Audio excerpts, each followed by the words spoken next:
All right.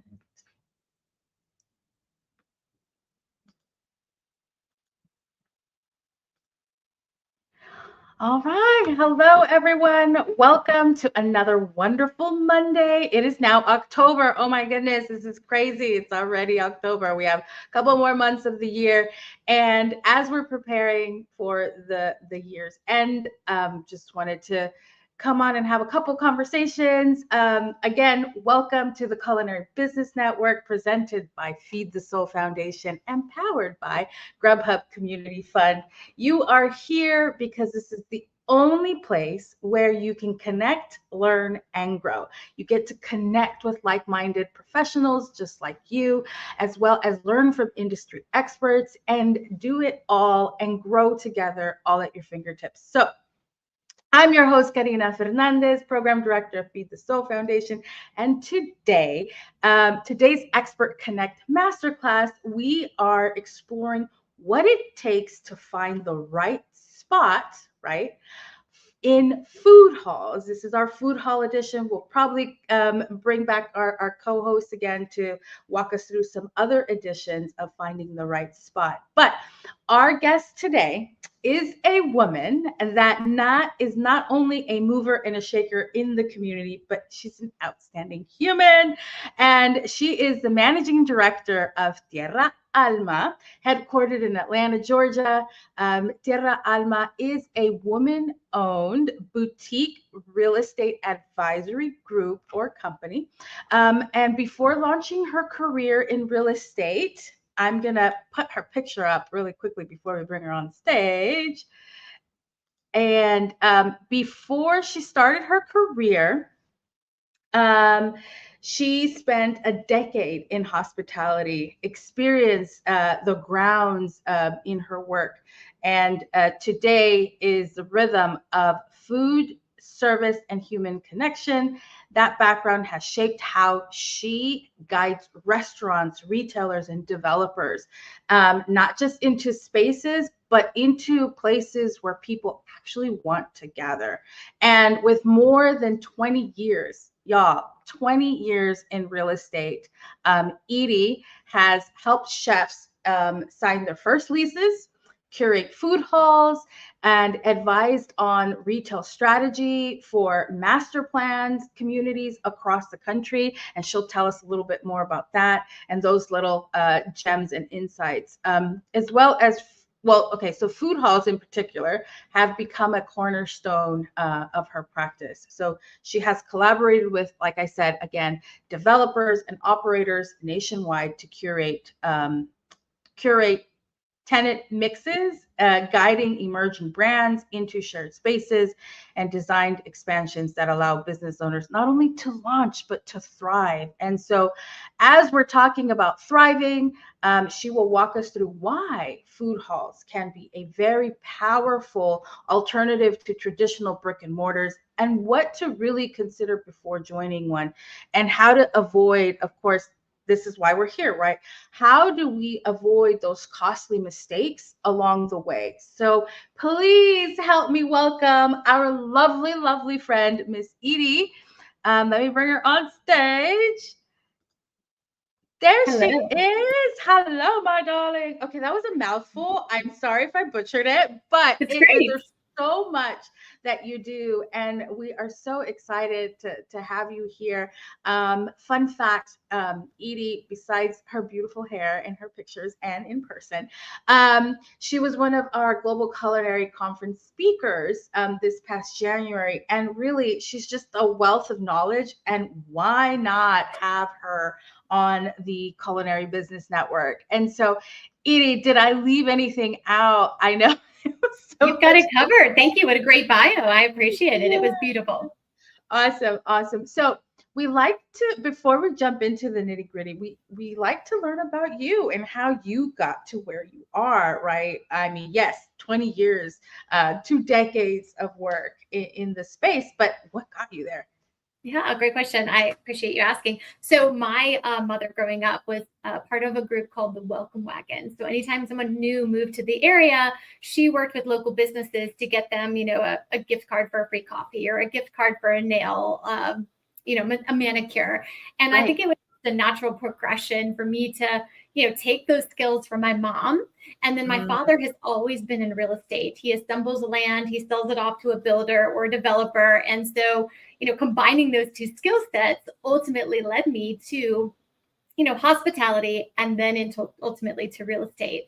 So I love having had the time of working in the restaurants. I basically played every role except for the chef and the bartender. And I didn't grow up, my parents were not drinkers. So I grew up eating sweets and food and all of that. So really had a difficult time trying to be a server because I did not know any alcohols, and I'm not a big drinker either. So I figured, let me just skip this and go right to being a host. And that was one of my most prized roles at the restaurant, because I am greeting people and welcoming them into my house, my living room, my kitchen. And then I'm also that last touch point as they depart as well. So I think pulling that, those skills in hospitality into the real estate world has been just a beautiful amalgamation of all of the skills that I've gathered over the years, and a beautiful ability to pull them together.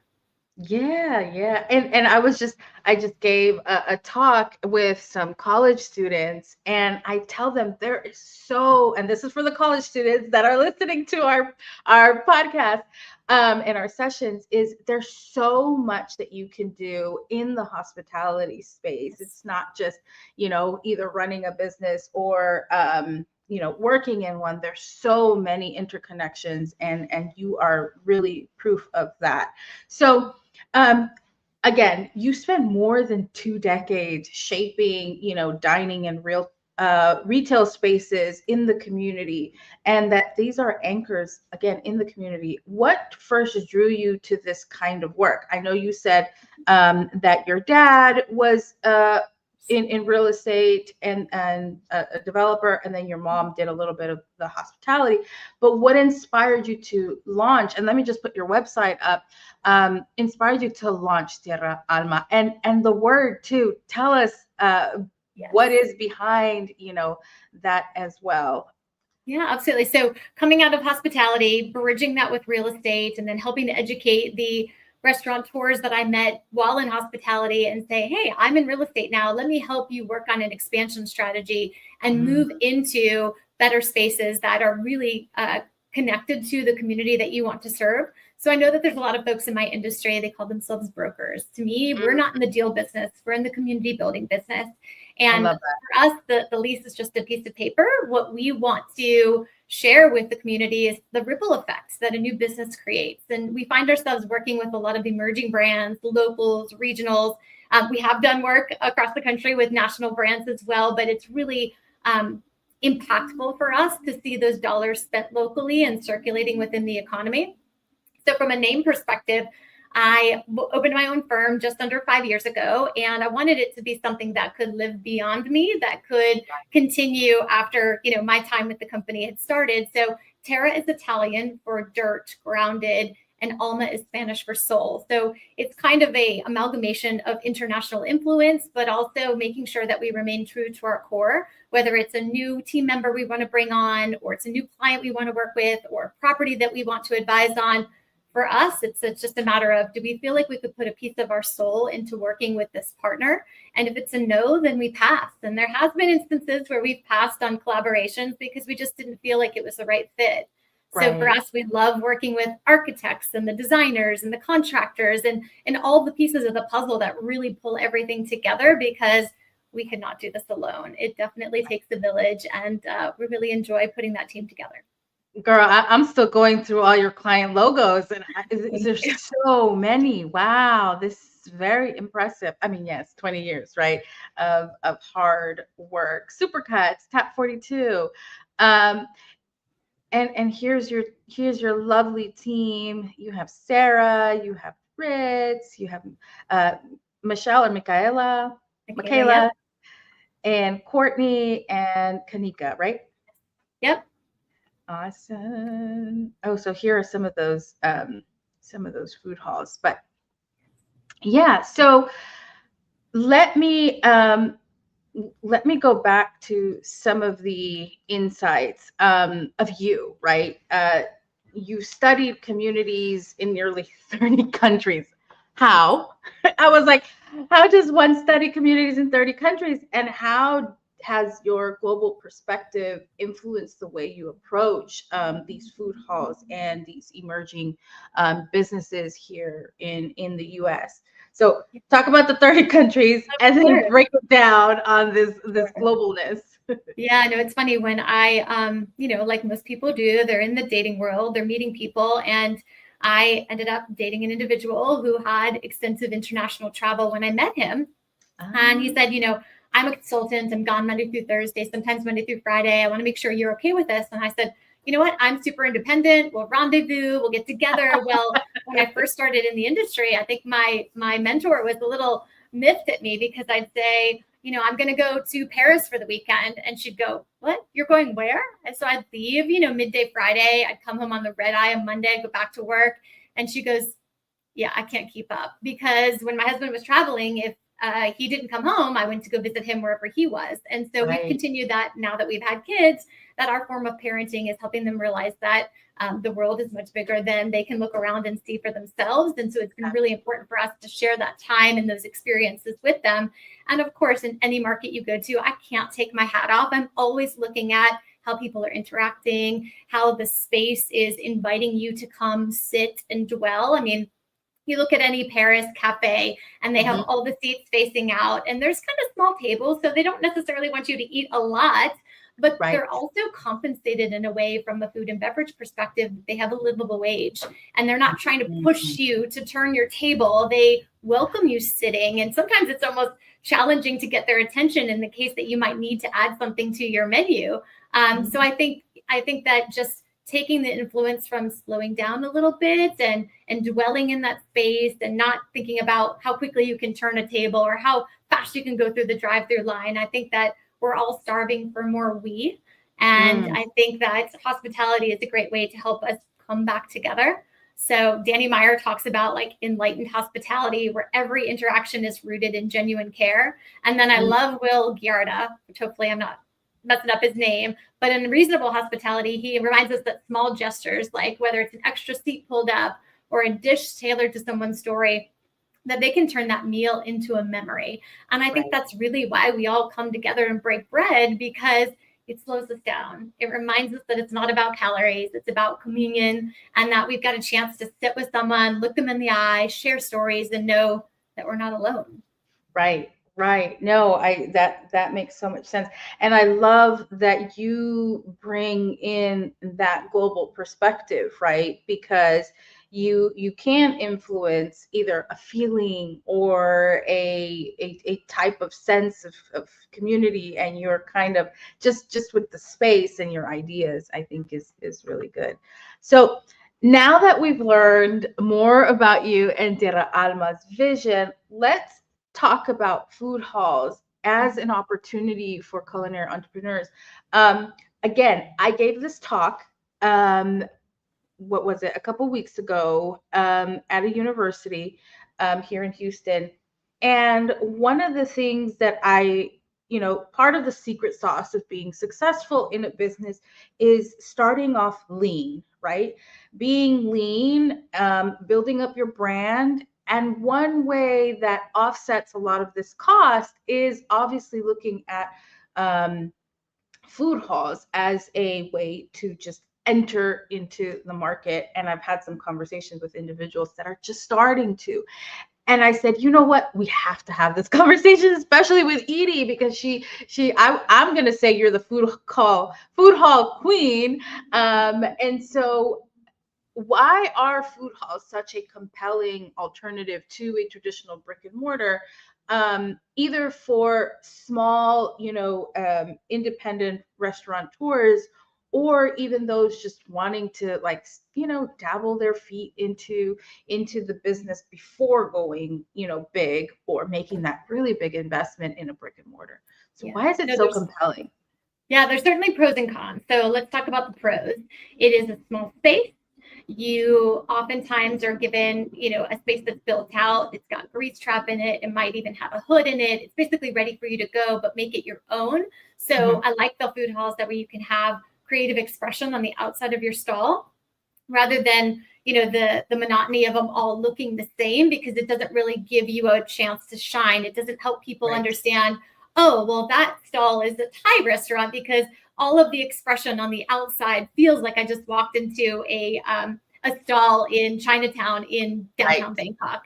And so I like that, opening a brick and mortar sometimes costs thousands of dollars, sometimes millions, the build out costs, the staffing, the overhead. And a food hall, most of those costs are shared. Sometimes you even have shared marketing. You have the opportunity to collaborate. I actually encourage the Indian restaurant in one of our food halls to give their spices to a ramen shop and do a limited time offer for all our folks in F&B. It's called an LTO, limited time offer, to cause the stir and excitement and virality perhaps on social media to say, hey, we're doing a pop-up on Monday, Tuesday, Wednesday, where we're doing an Indian infused ramen. So if you don't come here Monday, Tuesday, Wednesday, which between us friends are usually the quieter times, right? We're out and about more often Thursday through Sunday, because that's when we typically have more leisure time. And so we're doing those limited time offers on days that are not as busy for us to help drive additional traffic. The other thing that's really good about food halls is that there's infrastructure that's shared. You've got shared bathrooms. Your team doesn't have to come in and clean toilets like they would if you had a brick and mortar. And so you've got the marketing, you've got the bathrooms, you've got shared common space where janitorial is coming through and wiping down tables. So it's really easy to get in a food hall, so long as there's not a duplication of your cuisine.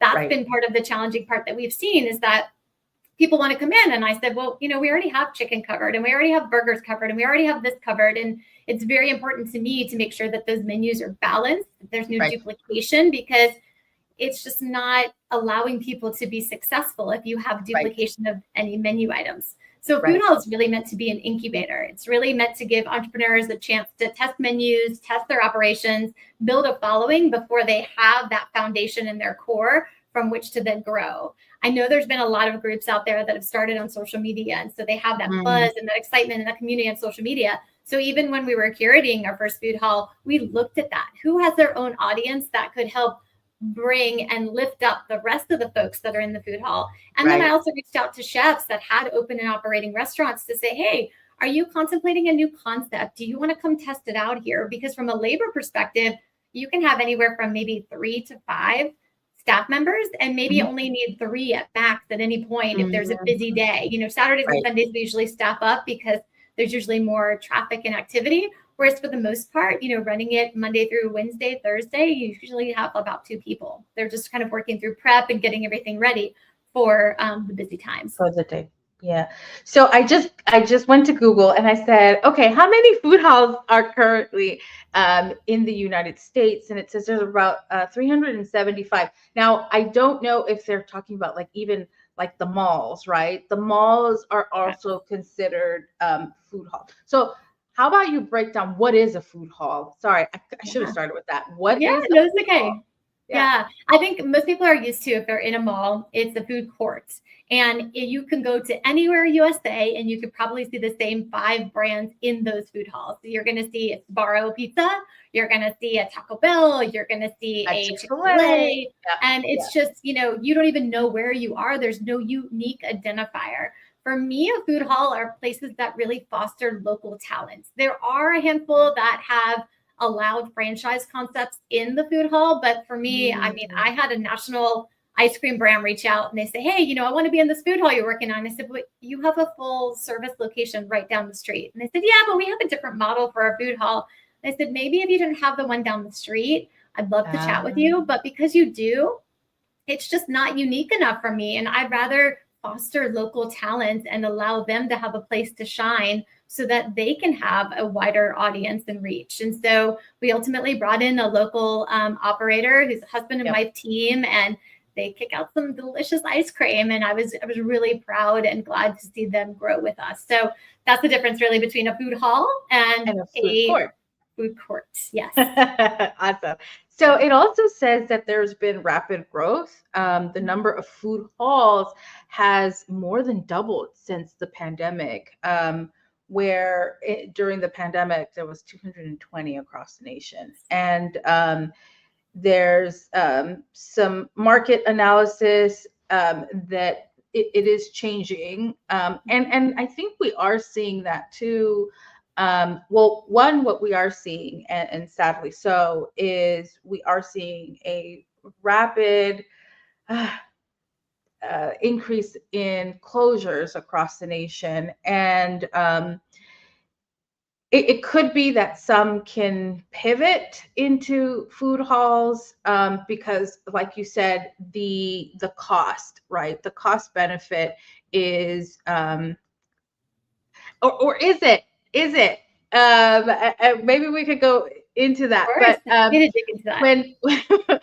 when scouting, because I've had stories of food Sure. halls, and they're a nightmare. But They're not all created equal. They yes, all have different thank you. operational structures, management Yes. structures, different price points. So Yes. it's really just, making sure that you're looking at each one individually. So to answer your question, yes, you did see a rise of food halls within the US. And a large part of that is from a real estate side, it is much easier to give one individual 10 to 15 to 20,000 square feet and just have one tenant manage that whole space, rather than, as a property owner, cutting it up into individual spaces, because then you need utilities for each, you need bathrooms for each, you need a storefront for each. And so it's kind of low-hanging fruit for people to say, oh, well, we have a vacant Academy Sports or a vacant Dick's, or just any big box USA. Let's just put a food hall in there. What they don't understand is that it's very expensive to build out a food hall, because you're building out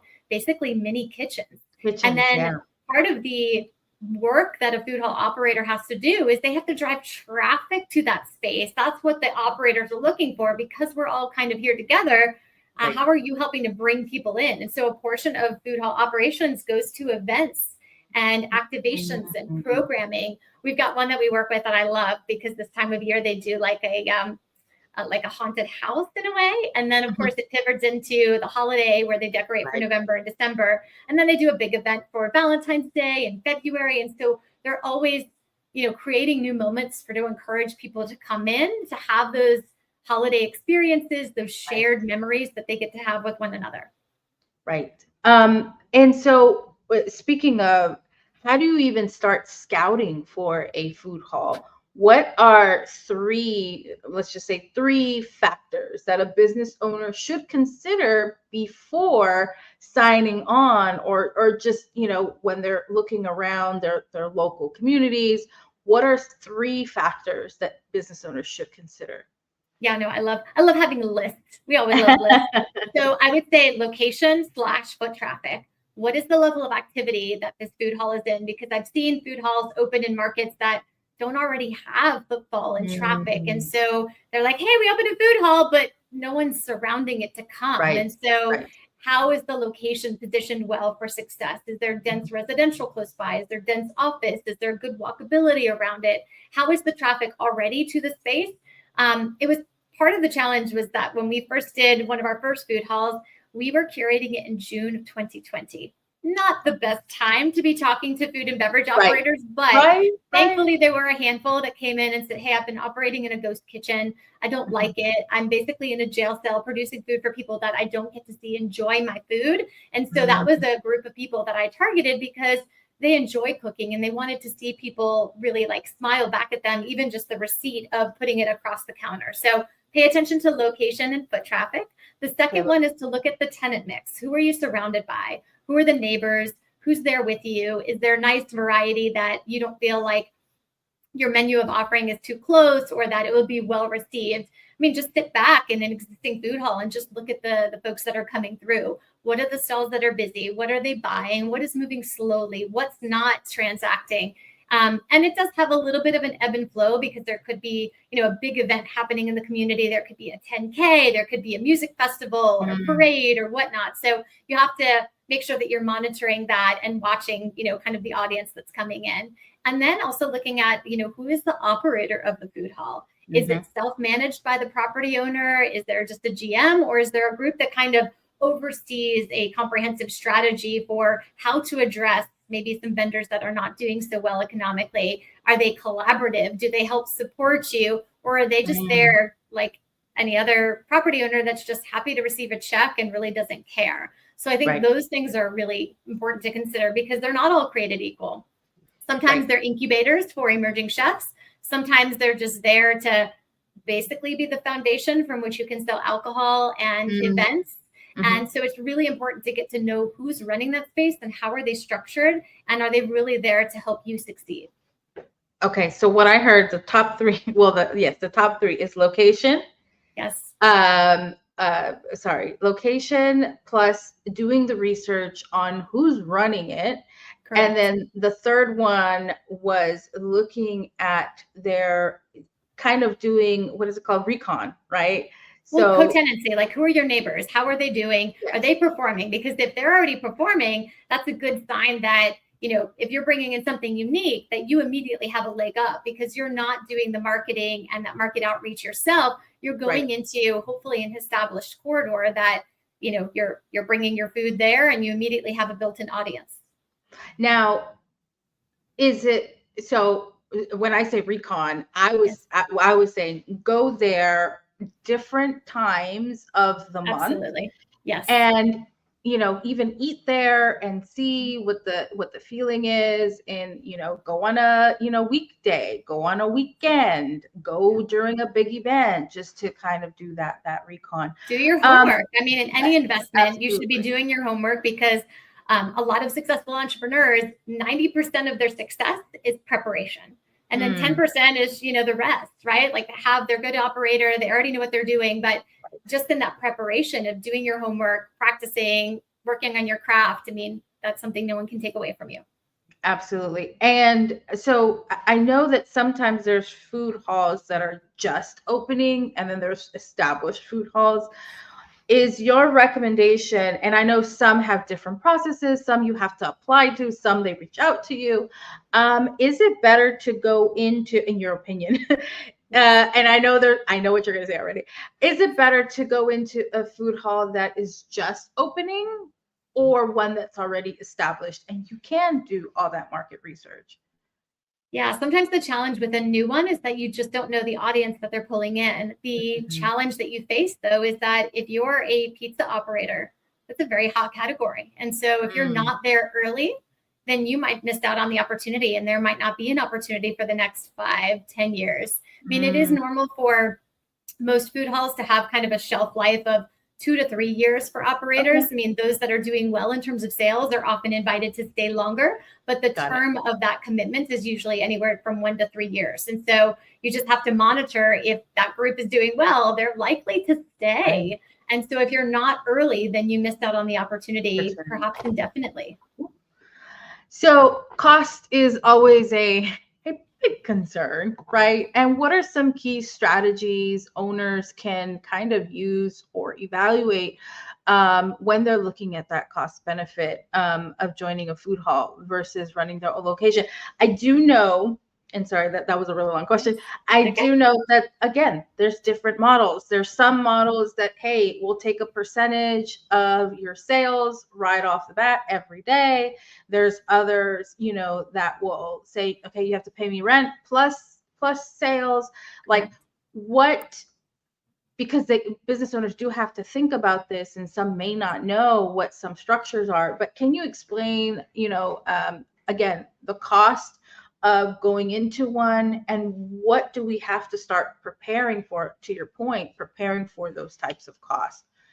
Yeah, I mean, we're really proud to have taken some existing brands in a food hall to either other food halls or to brick and mortar, because they've already established their base. So it's easy to use that as a starting point, because so much of it is off your plate. Yes, you're ultimately paying base rent, maybe some percentage rent, and some extra charges. And those extra charges include common area maintenance, janitorial, bathroom cleaning. And so remember that you and your team are not having to wipe tables down. You're not having to clean toilets and mop the floors. And so, taking those things off of your shoulders is a huge burden to unbear, because that takes up so much time. And so really you're there just to focus on your customer service, your quality of execution, you're getting your food out, and then building your brand and identity. And so it might seem expensive as you look at the per square foot number, but you have to remember that so many of those key components that would traditionally be your responsibility. So again, toilets, wiping tables down, utilities, water, gas, etc., managing the HVAC. I mean, God forbid something happens and you don't know that the HVAC was already in poor condition and you inherited it, and and maybe your representative didn't know to check on the health, the quality of that HVAC. Then all of a sudden you're in there for 2 months and your HVAC goes out.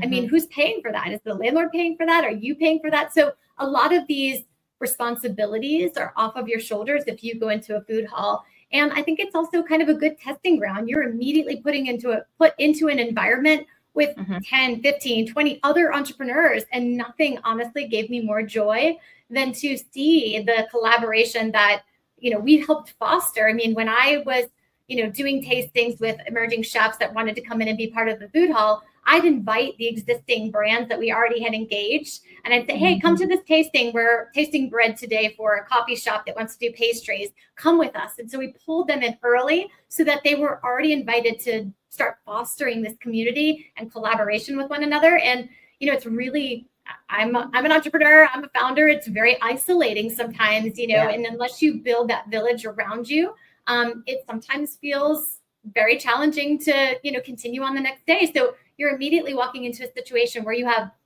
other business owners there right with you.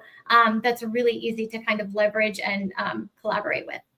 Nice. Yes, absolutely. So also, I know some even do the inventory sharing as well, everything from the food suppliers, as well as the simple plates, cups, silverware, all of that good stuff is shared also. So that is an expense that you don't, yes, you kind of are making it but it is a shared cost. So it's just a little less. But no, I really appreciate that you explained there are so many indirect benefits on, cost wise that, people don't really realize that exist.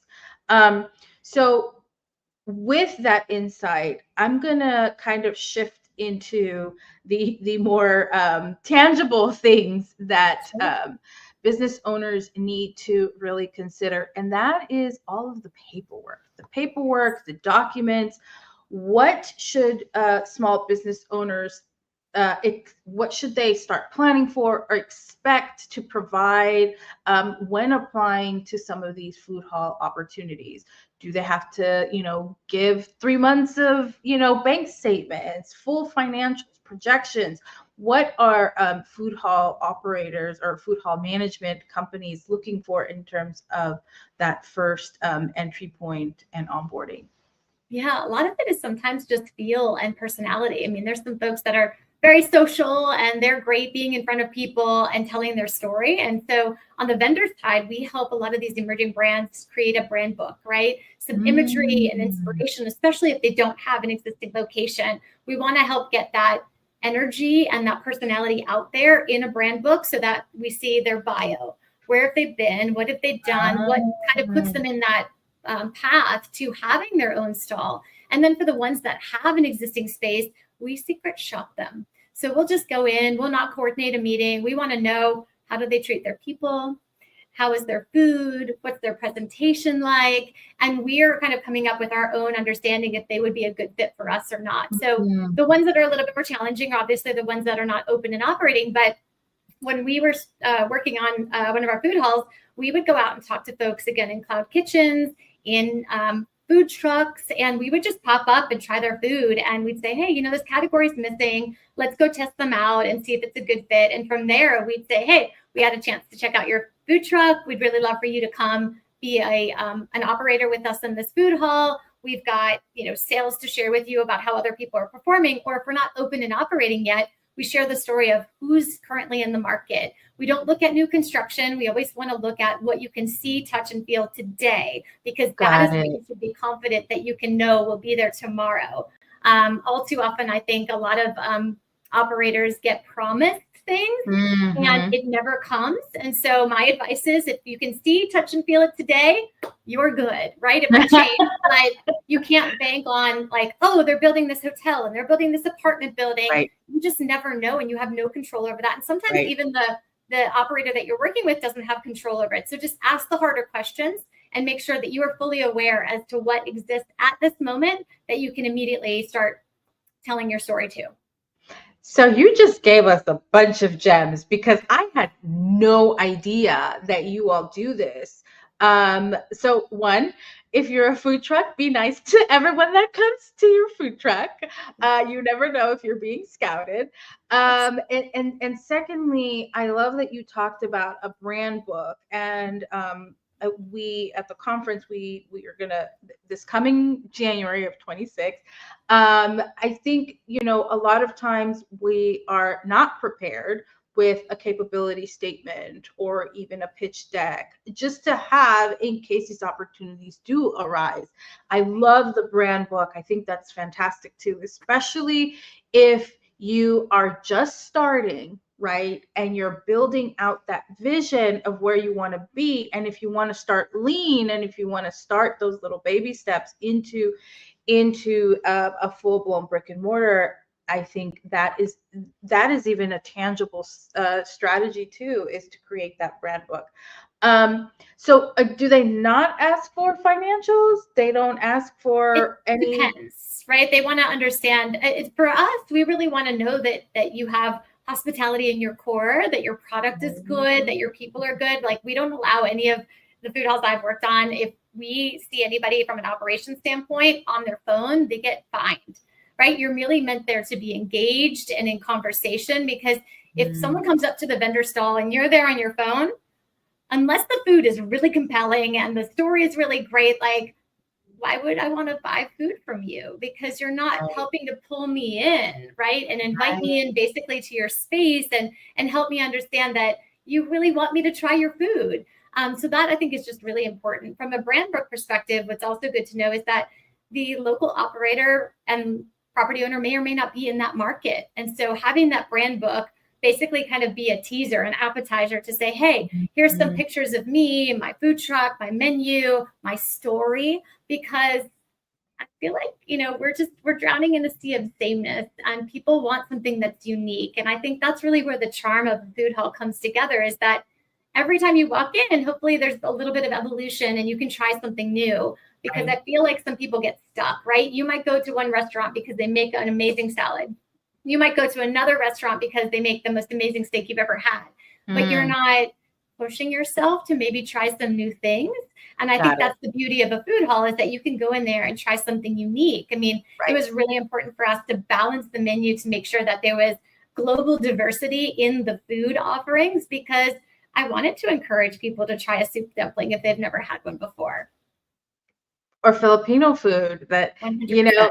That's what happened to me. I'm like, I've never had Filipino food, and there it was, literally saying hello. And I like what you all are. So does that mean, obviously this means that it's a lower point of entry for a restaurateur or a culinary business owner to get into a food hall? And then does the management pay me, or I think there's some that it's like through the POS system, they get paid out, whether it's, daily or weekly. And then there's some that you get all your revenue and then you pay out the management.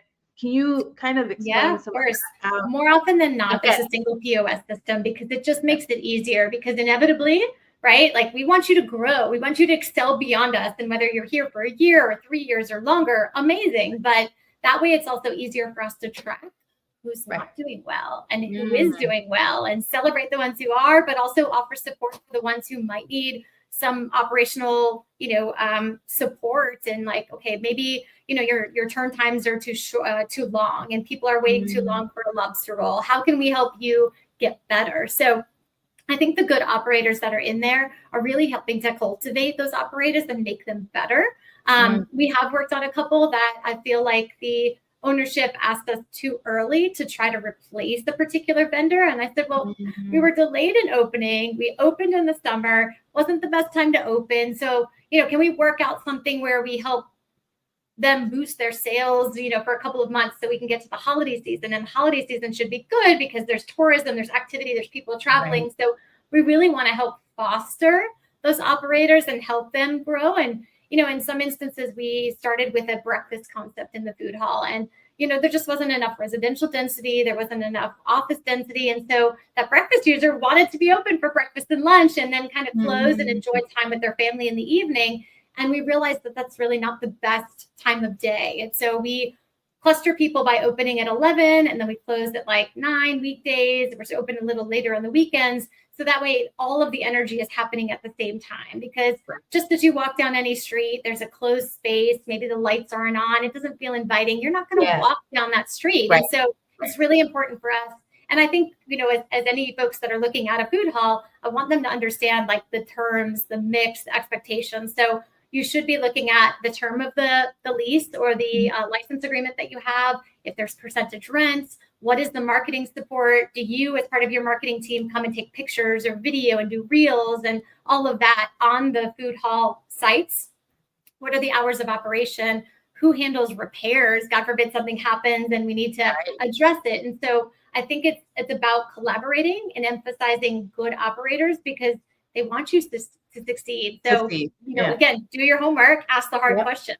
Yeah. And speaking of questions, what questions should entrepreneurs or culinary business owners ask the food hall management to ensure that they fully understand those lease terms or the vendor mix or the expectations? You already gave us a little bit, like who's doing the marketing and repairs, who's in charge of those repairs.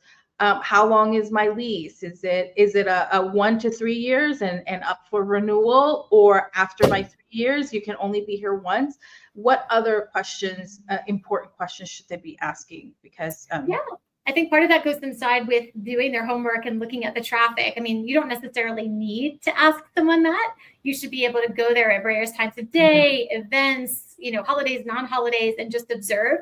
But also go and talk to the existing vendors, right? Pick a downtime. Maybe it's 11, maybe it's 2, and say, hey, you're operating pizza. I'm looking at doing arepas. Tell me a little bit more about the traffic that you're seeing. Who's coming in? When are the busy days? And whether that you're asking that question of the operations team or you're asking that of another business owner, I mean, that's really where you're going to get a lot of your good intel, is just asking other business owners, because they speak your language. They want you to succeed. They want the variety and balance, because inevitably your opening at an arepa shop is going to bring them a whole new audience that maybe had never come into the food hall before. And so a lot of it is just fostering community and collaboration, and also, have a little fun with it. Look at doing those mashups and say, hey, I've got an arepa, but let's pop some pepperoni in and see what it's going to look like. It just, sometimes it's just quirky and different and original, and it gets people's attention, and they're coming in just to try it. It may not be something that you keep on the menu going forward, but right. Unique. Yeah. So you said a couple of really good things. Also, from your experience, what, on the flip side, what are some common mistakes that business owners make when joining a food hall, and how can they avoid them? What are some mistakes that you've seen? Yeah, I think there's a handful of them that I've seen, unfortunately, whether it was, wanting and pushing for a breakfast time when no one else in the food hall was open at that time. Ignoring your brand identity. I mean, it's really important for us, and the ones that we work on, we really want that brand to be fully expressed on the outside of the space. We've got this amazing Thai concept that's in one of the food halls, and it feels like you just walked down the streets in Bangkok, in Chinatown, and saw this restaurant, because you can feel, just looking at it, that it's inviting you in. It's making you like seek out what they have to offer, and their basil chicken, to die for. Do they pay for the aesthetic and all the decor? So the business owners pay for all that. Correct, right? Because it's unique to them. What typically is often provided for them is like, the hand sink, the hood, the utilities, the marketing, the bathroom cleaning, all of that. So I think it's really up to each of the operators, so long as it's allowed. I've seen some food halls just in traveling internationally where it's very muted on the decor. They just want it to be their design. And to me, I feel like you're missing out on an opportunity to invite people in, to tell them who you are before they even walk up and look at your menu. So the other things I think is important is just not knowing your numbers, not staffing correctly, not having inventory. I mean, I went to a Starbucks once and it was probably like 8 o'clock at night. And yes, they close at 9, but you're a coffee shop. And I said, well, I would like a decaf.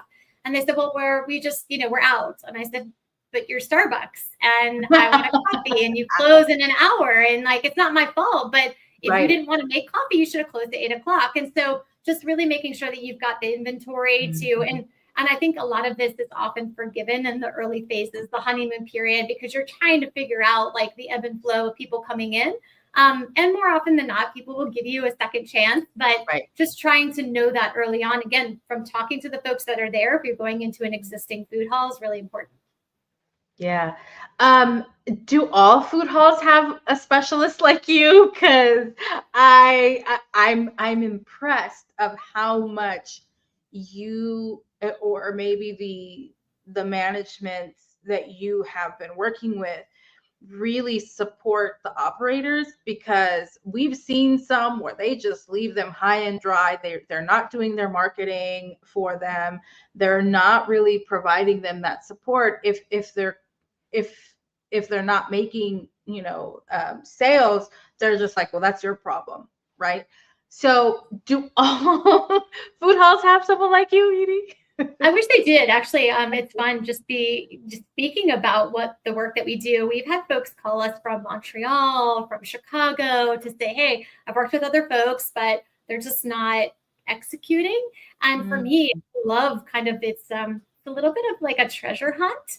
I was invited to work on a food hall in Minneapolis, and I said to my client, hey, I've never been to Minneapolis before. I do have a handful of connections, but I'm going to need you to go with me the first time. And then after that, I've got it. So we went the first time. I met the local architect. I got a lay of the land. I'm a nerd. So I walked through the whole space. I had 50 stalls to curate. I walked through the whole space and I identified this is stall number 1. It's X number of square feet. Here's the QR code to see the layout of it.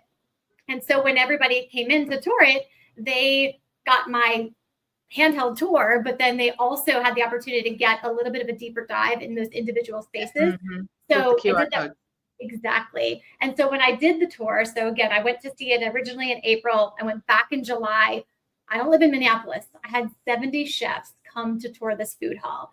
And I was so proud because I think some of it is it's good to know the local community, but it's also good to sometimes come in as an outsider because I know the story to tell. I know how to present the space. I know how to tour people through the space. I know all the things that we're delivering as part of the operator's, supply. Like I'm giving you the hood. I'm giving you the utilities. I want you to come in and I want you to make it your own. I'm not giving you an allowance, but more often than not, somewhere between $10,000 to $15,000 to put in your own equipment and to put in your identity in the space. And so it was a proud moment to be in a market that I have never worked in before, to go up there and start working on a food hall where I had 70 chefs come on the first day. Incredible. I'm going to tell me a little bit about this food hall here. Where is it? How many were there? And a little bit about the backstory on this one. Yeah, no, I'm really proud of this one. So I actually recruited a client to come in from New York City. He was one of the founders of Gansevoort Market.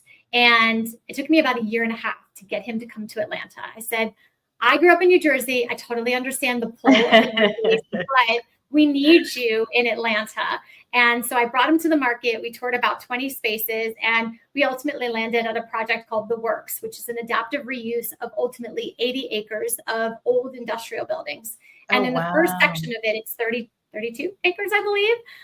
There was an adaptive reuse of all these industrial buildings. They added a parking deck. They added a brewery. They added Ballard home furnishings. And so we were the third tenant in that space.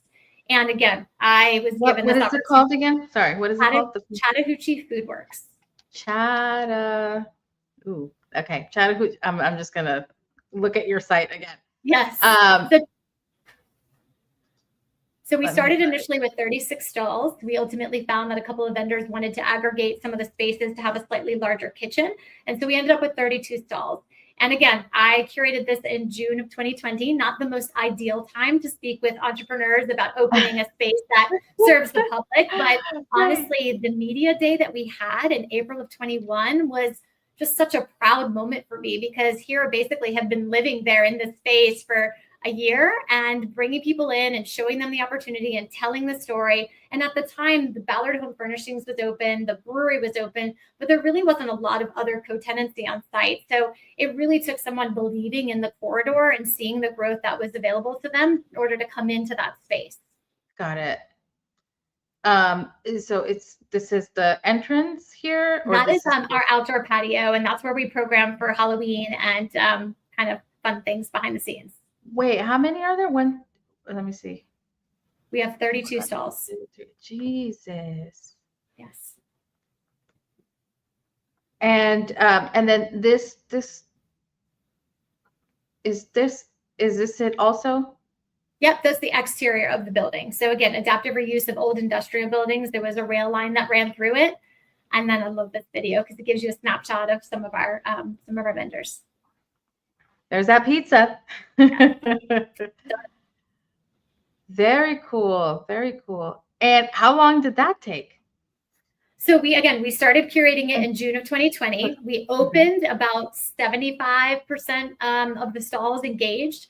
I think it was unfortunate at that time, a lot of the Latin cuisine operators that I spoke with, they weren't ready to kind of move forward. So I said, you know what, we're in Atlanta, we need Latin influence. And so we held back a couple spaces in order to make sure that we could account for arepas and Cuban and all of this. And so we did ultimately pull some of those vendors in, but we wanted to get going in April of 21. So we opened, and then, again, just time of the season in terms of food and beverage. We did have a couple of vendors that ultimately did not make it, but then it allowed us to start building that list. Today, I've got about 200 vendors that want to be there, but only 32 stalls.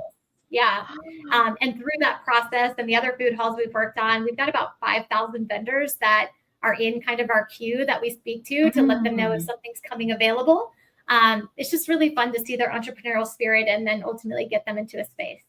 So at this food hall, what is the lease term? Is it 1 year, 3 years? What is there? It depends on the cuisine. Yeah. And also the skill of the operator. So if it's an emerging brand, one who hasn't been in a brick and mortar space before, that maybe has had a food truck, we want to make sure that they've got the stability. And so usually we'll do a shorter term to make sure that they've got their operational team in order. And again, so long as they're performing, the sales are coming back good, like we want them to stay, we'll foster and help them grow their team so that they can do that. Awesome. So when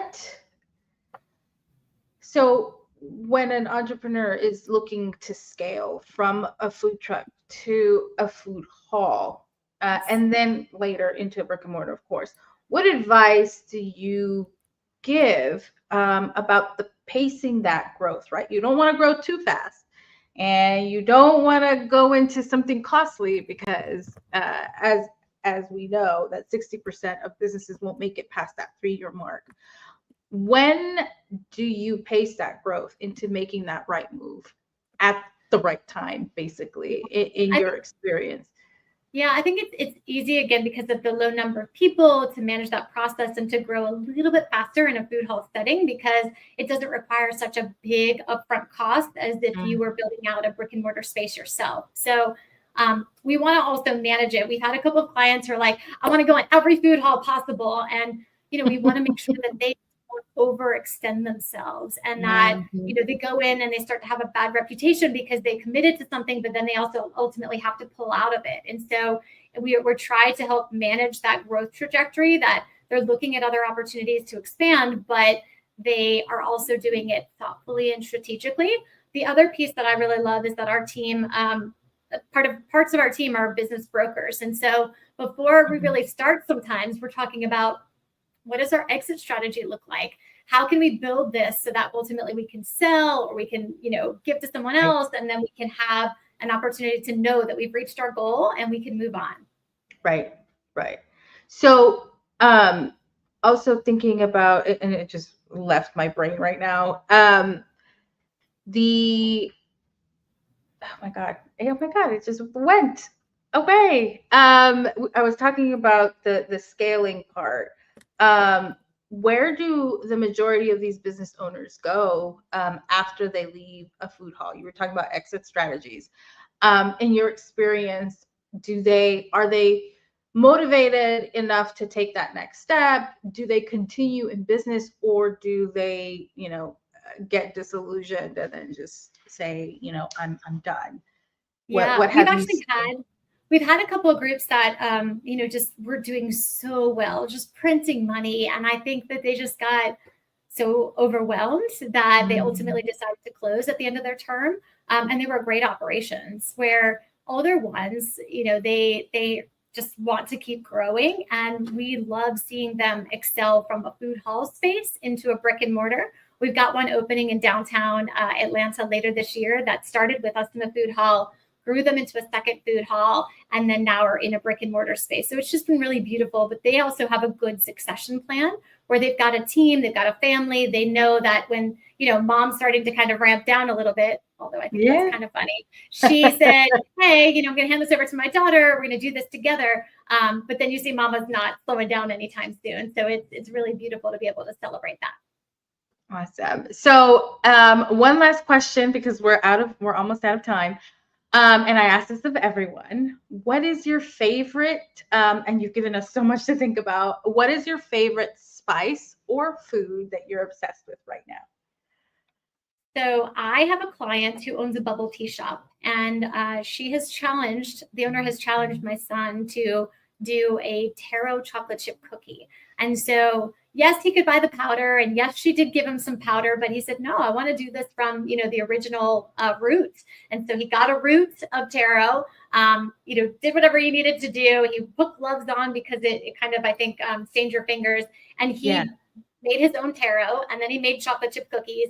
And then it was so fun because I encouraged him to present that to the chef to say, hey, you gave me this challenge. I made taro chocolate chip cookies for you. Here you go. And so we did a little clip on it where he presented them, and then he kind of got a master class and, what could be better, what he did well. And so it was really beautiful to be able to collaborate with him and see that hospitality taking shape in my boys. Nice. So taro chocolate chip cookies. Noted. Yes. Well, thank you, Edie, for being here with us. You have given us so much to think about. I know there's so much to talk about when it comes to food halls, but you are the expert. And for those of you that would love to, work with Edie or pick her brain, right below is a banner of how to get in contact with her. And if you want to hear more about this, or you have any questions, drop your comments in the comment box below. And again, thank you for sharing your experience with us and your expertise. Your insights really show, what food halls aren't just a dining destination. They're a place for community, a place for building, these business opportunities. And what better way to start? Like I said, starting off lean, and a food hall can be a very, it could be a lucrative opportunity. It could also be a low point of entry for those that want to start a culinary business. And for those of you that have not registered or have not signed up for the Culinary Business Network, this is a network made just for you. And for less than $1 a day, you can join the network. And so, Edie, thank you again. And we will see you. She's also going to be at our conference. So make sure to see our website so that you can find out all about the conference and all those details. Edie, again, thank you so much. We will talk again because this is Food Hall Edition, and we'll be back again with some more talking about other editions in the real estate market and commercial real estate. All right. Thank you, everyone. We'll see you all next time.